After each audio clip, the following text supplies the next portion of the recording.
Group coming up from the White House for the gun rally. I'm at the entrance to the Capitol, and they're being brought up by the police escort.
So there you have it. The group coming up from the White House to take part in the rally, which will pretty much be at least a third of the size of the rally that was already here.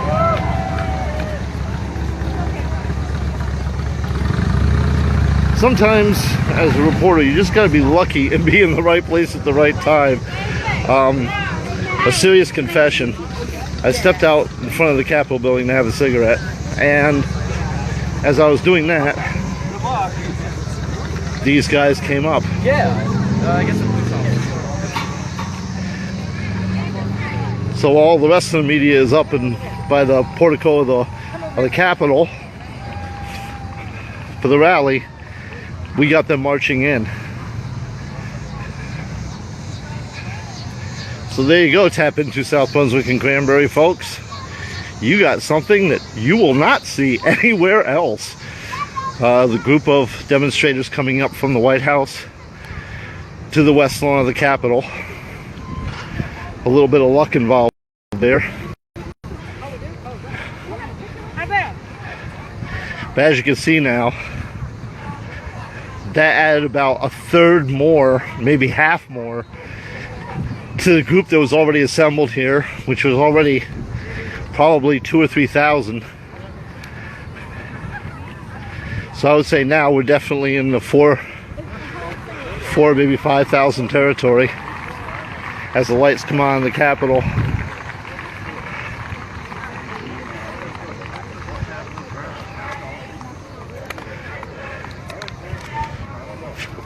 Off camera, what you didn't hear was call to action. Now what they're doing is each of the representatives, Democratic representatives, are having families of those impacted by gun violence for various causes: domestic violence, Newtown, the shootings in San Bernardino, kind of across the spectrum, to come up and speak, and also a call to action for when they get back, what they call back in district, when they go back home, to get together and do something, stage a sit-in, a march, a rally or something, to show their support for what they call common sense gun legislation. More comprehensive background checks, making sure folks who are on the no-fly list cannot get a weapon, among other issues. And there is a small contingent, less than 10, or maybe 10 or 15, that are counter protesting, also right here on the lawn of the west lawn of the Capitol. So that is the latest from here. But I thought you'd like to see that. I mean, that is literally something that you won't see on CNN, you won't see on any of the other media outlets. They were all up here covering the speeches and things, and we just happened to be out in front of the Capitol when they came marching in. So you have that live, South Brunswick and Granbury. Something no one else has. Please share it. Please share it. Make it go viral. It's something no one else will see anywhere else. So we'll get back to you as events warrant. We're still here. We'll be here till about 9:45 before we head on the bus to get back home to Trenton. And I am going to speak to, there's a family here from Trenton for Bonnie Watson Coleman's district that lost someone to gun violence, and we're going to hear their story. It's a very powerful story. I'm also going to talk to member Azra Beg, Board of Ed, and the Islamic Society of Central Jersey, who's here in support of this cause from South Brunswick, and what brought her out here today, and why this is so important. And those will be coming up in the story that we do later on. But we also will have, like, hopefully I'd like to have a conversation with everybody who is watching about this issue. This is a heated debate with points on both sides, and if we can have a respectful discussion, maybe later on the way back home we'll do another live feed and hopefully have a little discussion about the issue. Now Bonnie Coleman is going to take, so let's take this in. This is Bonnie Coleman, Representative Bonnie Coleman from 12th District.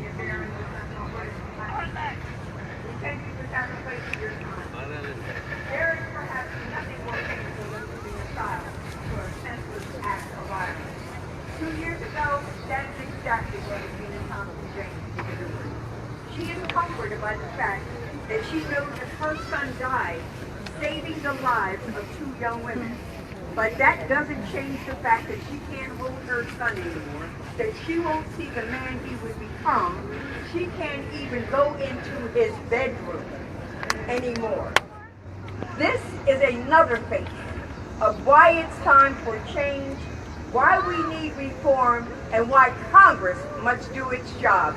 Ladies and gentlemen, I present to you Ms. Regina Thompson-Jenkins.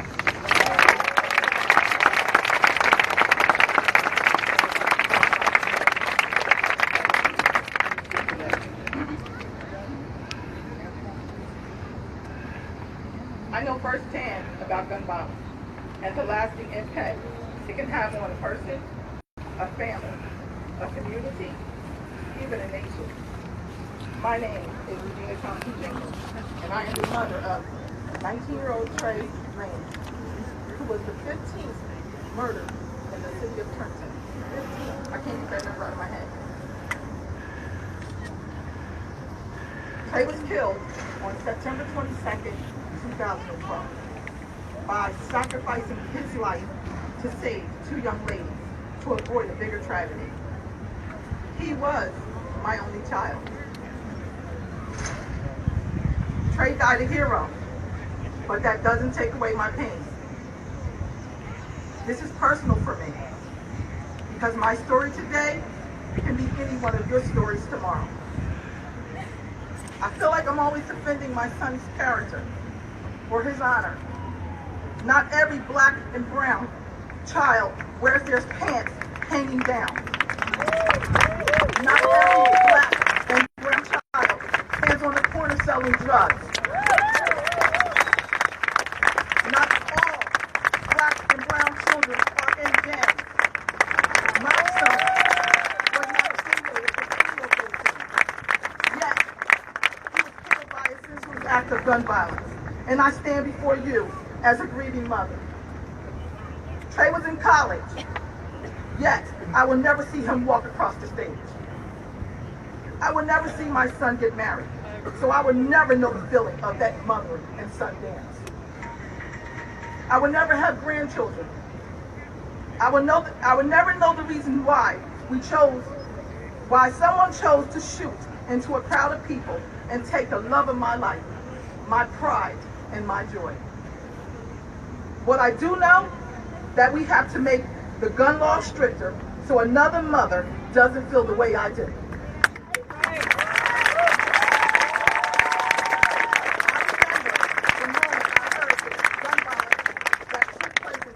Elementary school. My heart froze. Instantly, my thoughts went towards the mothers. I knew what they were going to feel. So I started to pray. They were never going to be able to hug their children again or tell them that they loved them. I knew that pain. Guns are currently being used in our society for murders, hunting, and gang activity. Guns take lives. There's no doubt about it. But there needs to be much stricter gun control laws that prevent criminals or people who have signs of mental illness from getting these deadly weapons. Hadiya Pendleton, Jordan Davis, Trayvon Martin, South Carolina shooting, Orlando nightclub shooting. All of these people died from someone who had access to a gun.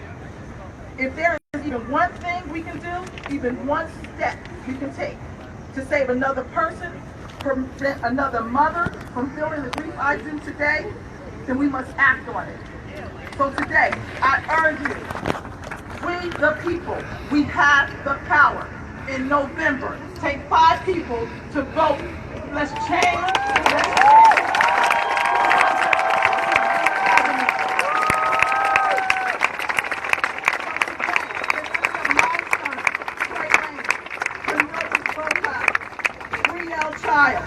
Adrian David, Benjamin DeSpilla's mother is standing to my left here. David Lewis III, Ira Charles, Tiani Kirkman, James Austin, and all the other victims in the city of Trenton that have died at the hands of a gun. All lives matter. Change spares life. Change spares life. In the words of Pastor Mark Roach, not in my neighborhood. 1, 2, 3, hard work. 4, 5, 6, together. Thank you.